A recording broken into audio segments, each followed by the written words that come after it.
Vamos voltar a falar sobre a situação entre Israel e Irã. Agora há pouco a gente te mostrou que o Irã respondeu ao ataque israelense. Pelo menos 30 pessoas ficaram feridas. Atualizando o número aqui do nosso site, tínhamos a informação na abertura do programa de pelo menos 15 feridos. Agora pelo menos 30 pessoas ficaram feridas.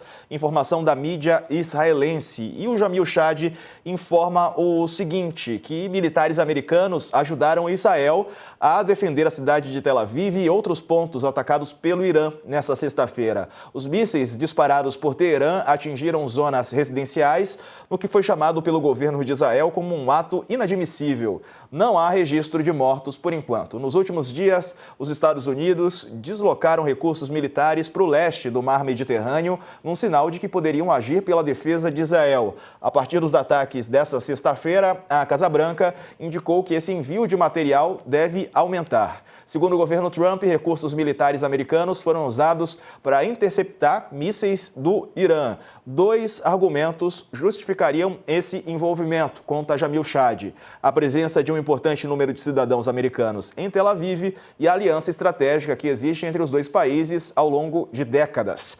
A atuação dos Estados Unidos não é inédita. No último confronto entre Irã e Israel, a ajuda norte-americana também ocorreu e o anúncio da ajuda dos Estados Unidos ocorre depois de um momento de dúvida na relação entre os dois países. Isso porque ontem o secretário de Estado norte-americano Marco Rubio procurou distanciar os Estados Unidos da ação de Israel. Hoje de manhã, Trump telefonou para o primeiro-ministro israelense e ainda fez questão de ligar para a rede CNN para fazer uma declaração. Ele disse, abre aspas, é claro que apoiamos Israel, obviamente, e o apoiamos como ninguém jamais o fez, fecha aspas. Ele ainda apelou para o Irã para que chegue a um acordo e que ceda em seu programa nuclear. O encontro estava sendo organizado para o próximo domingo entre as delegações. Horas depois dos ataques, Netanyahu anunciou que o público poderia sair dos abrigos. Ele ainda insistiu que o regime do Irã nunca esteve tão fraco. Mas a gente está vendo o contra-ataque agora do Irã em direção a Israel. Vamos conversar com o professor Gunter Hutzit, que está aqui conosco.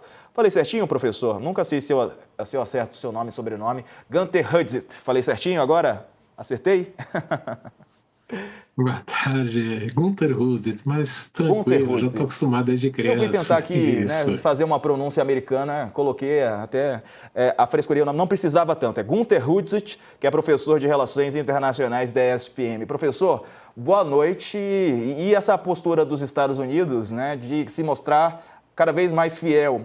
Tentou se distanciar um pouco o Marco Rubio, mas agora o Trump faz questão de dizer que está junto de Israel nesse ataque ao Irã. Boa noite a todos. Não tem como o governo americano, seja Trump, Biden, democrata, republicano, Israel é uma questão de política interna nos Estados Unidos. E um candidato ou candidata consegue ganhar eleição ou reeleição sem declarar apoio a Israel ou efetivamente dar o apoio a Israel, como Biden fez e agora como Trump está começando a fazer. O Marco Rubio tentou, o secretário Marco Rubio tentou se distanciar um pouco nessa tentativa ainda de salvar o acordo entre Estados Unidos e Irã, porque há uma diferença grande entre as posturas dos dois governos, israelense e americano. O governo Trump quer acabar com o programa nuclear militar iraniano. O governo Netanyahu quer acabar com o programa nuclear iraniano.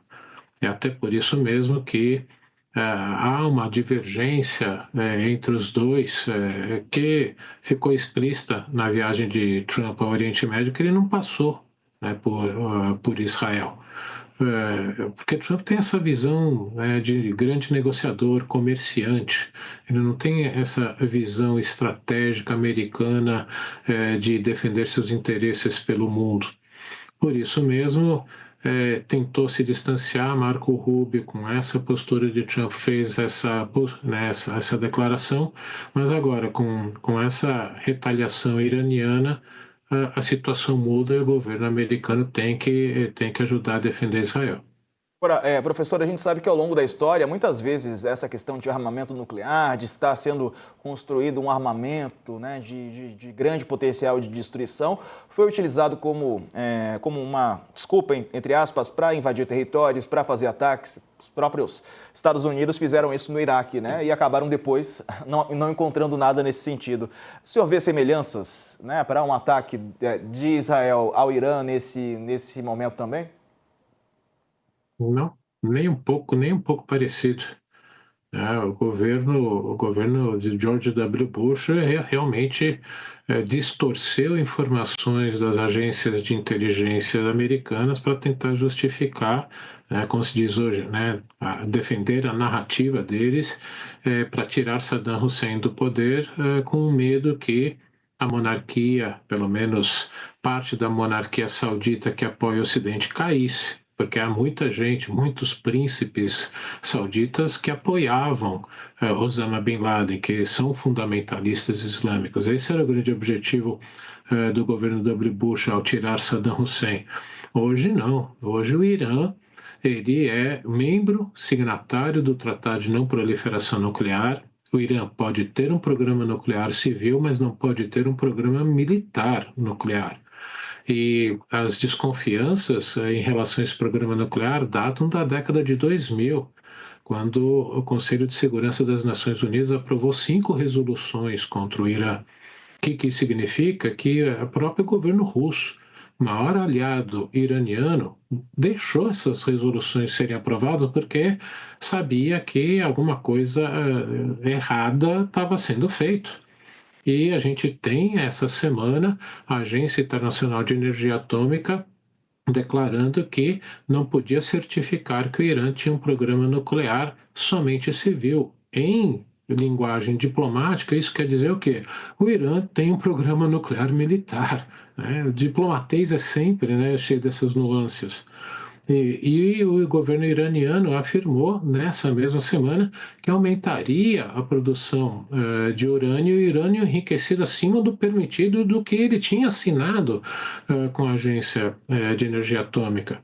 Portanto, são situações completamente diferentes e Israel, que tem o Irã como uma ameaça existencial, a gente não pode esquecer, Israel tem o tamanho de estado de Sergipe. E, portanto, um país com algumas armas atômicas e que declara que tem que destruir Israel, poderia sim destruir literalmente Israel. Diante dessa realidade, um governo acaba tendo que agir, ainda mais nessa conjuntura global que nós vivemos. E o primeiro-ministro de Israel, que é o Benjamin Netanyahu, ele declarou num vídeo publicado nas redes sociais que o objetivo desses ataques de Israel ao Irã é frustrar a ameaça nuclear e de mísseis balísticos do regime islâmico contra nós, disse ele. Netanyahu frisou que a luta de Israel não é contra o povo iraniano, mas contra o regime do país. Abre aspas. Estamos no meio de uma das maiores operações militares da história, a Operação Leão Ascendente. O regime islâmico, que oprime vocês há quase 50 anos, ameaça destruir o nosso país, o Estado de Israel, fecha aspas. O premier encorajou os iranianos a se rebelarem contra seus líderes, nesse vídeo que a gente está vendo aí. Bom, o que o senhor acredita que acontece a partir daqui, professor? A gente está vendo que o Irã contra-atacou, pelo menos 30 feridos em Israel, não há registro de mortos, mas houve um contra-ataque. Diante disso, Israel deve novamente atacar? O conflito pode escalar? Qual que é a tua expectativa? Ontem à noite ainda, o primeiro-ministro Netanyahu disse que essas ações militares durariam dias, se não semanas. Isso porque o objetivo é acabar com o programa nuclear iraniano. O grande problema é que o Irã, sabendo que mais cedo ou mais tarde Israel ou os Estados Unidos, os dois juntos, poderiam atacar o país, construiu várias dessas localidades para o programa nuclear dentro de montanhas. E não se sabe se o governo americano tenha transferido as chamadas, né, bunker busters, são bombas gigantescas que têm capacidade de penetrar o terreno para destruir localidades como essa, se ele teria transferido. Ao último dado que eu tenho, não teria. Isso significa o quê? Para Israel destruir essas localidades, vai ter que bombardear e por muito tempo. Portanto, esse governo não vai recuar enquanto não destruir o programa nuclear. Por outro lado, o governo iraniano não pode parecer fraco se não cai, né? Esse discurso do Netanyahu para a população iraniana foi justamente isso, de tentar jogar de novo a população iraniana, que tem uma parcela muito grande, reprimida e que se opõe ao governo, a se levantar. E o governo iraniano sabe disso, sabe que se parecer fraco pode cair. Portanto, nenhum dos dois tem nenhum incentivo, pelo menos eu diria nos próximos dias ou mesmo semanas, para recuar. O Jamil escreveu uma outra coluna aqui agora há pouco que mostra que China e Rússia denunciaram Israel e Estados Unidos e a ONU vê um racha entre essas potências, né? Tem essa informação chegando agora, numa demonstração ali de um racha entre as maiores potências mundiais. O Conselho de Segurança da ONU presenciou uma troca de acusações entre seus membros. Hoje à tarde houve uma reunião no Conselho de Segurança na ONU.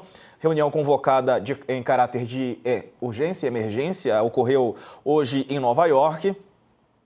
O embaixador russo disse que esse ataque completamente não provocado, não importa o que Israel diga em contrário, é uma violação grosseira da Carta da ONU e do direito internacional. Deixa eu ver aqui, fica-se com a impressão de que a liderança de Israel está convencida de que tem total liberdade na região e provavelmente pensa que pode desrespeitar todas as normas legais e substituir todos os órgãos internacionais, inclusive o Conselho de Segurança, disse ele. E a Federação Russa condena veementemente essa ação. A aventura militar empurra a região para uma beira de guerra em grande escala. Moscou ainda saiu em defesa do Irã, indicando que a resposta estaria totalmente de acordo com o artigo 51 da ONU. Uma atitude semelhante foi tomada pela China, que condenou as ações de Israel, que violam a soberania, a segurança e a integridade de território do Irã e se opõe à intensificação das tensões e à expansão das consequências graves das operações israelenses.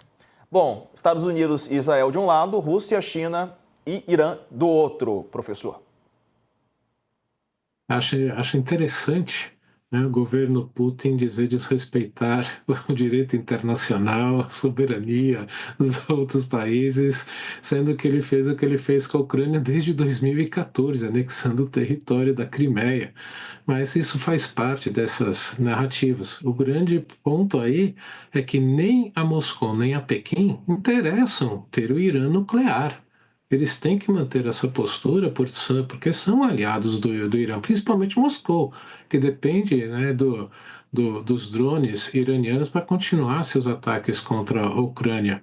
Só que Moscou não quer o Irã nuclear, aumentando a sua influência na Ásia Central, que Moscou vê como a área natural da sua influência. A China também não quer ver mais um país nuclear, porque isso quebraria o tabu, né, enfraqueceria o programa de não proliferação nuclear, que é o TNP, e ter vários vizinhos também desenvolvendo as suas armas nucleares, como Japão, Coreia do Sul, quem sabe também Filipinas, Vietnã. Então, esses dois tinham que ter essas posturas, essas falas diplomáticas protocolares. Certo, professor Gunter Hudzit, professor de Relações Internacionais, obrigado por somar aqui ao nosso programa. Professor, um abraço, uma boa noite.